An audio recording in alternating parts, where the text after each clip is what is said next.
أهلا بيكم. أنا ياسمين، وهنا نتعلم سوا إزاي نواجه التحديات، نحول الفشل لنجاح ونضحك على الطريق اللي بنمشي فيه. استعدوا لأن كل فيديو معايا هيكون رحلة تحفيز، أفكار جديدة وقصص هتغير نظرتكم للحياة.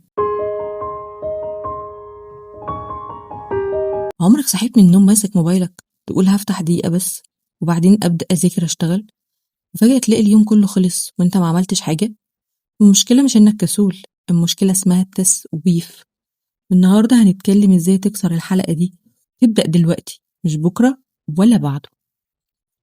التسويف مش مجرد عادة، ده أسلوب دفاعي بيعمله عقلك عشان يهرب من الحاجة اللي شايفها صعبة أو تقيلة. عارف اللي بيحصل؟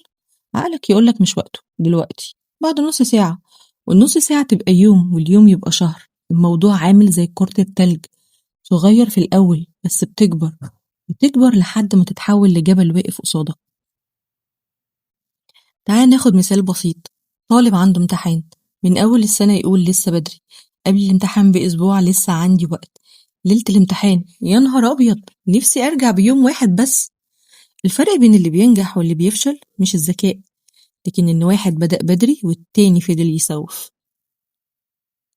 ليه عقلنا بيحب التسويف؟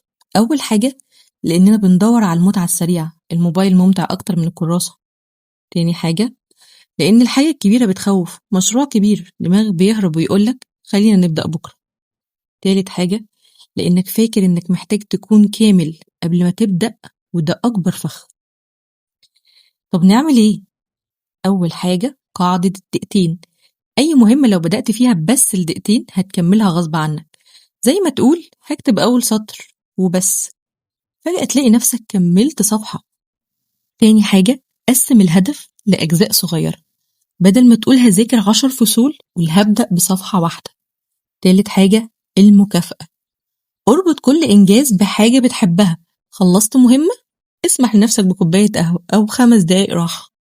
رابع حاجة، اكتب خطة بسيطة لليوم، مش جدول معقد، بس 3 حاجات أساسية لازم تخلصها، لو خلصتهم يومك ناجح. التسويف زي واحد صاحبك كل شوية يقولك يلا نخرج بكرة، يجي بكرة يقولك لأ بعده، بيجي بعده يقولك استنى لما أظبط نفسي. في الآخر عمرك ما بتشوفه، لو استعملته عمرك ما هتشوف حلمك. الفكرة إن البداية محتاجة تبقى كبيرة، محتاجة تبقى دلوقتي. لو فضلت مستني اللحظة المثالية عمرك ما هتبدأ. ابدأ بخطوة صغيرة النهاردة مش بكرة. لو عجبك الفيديو اللي هنا استناني في الفيديوهات الجاية، لأن عندنا دروس تانية أقوى وأعمق، وكلها هتساعدك تكمل طريقك من غير ما توقف. سلام.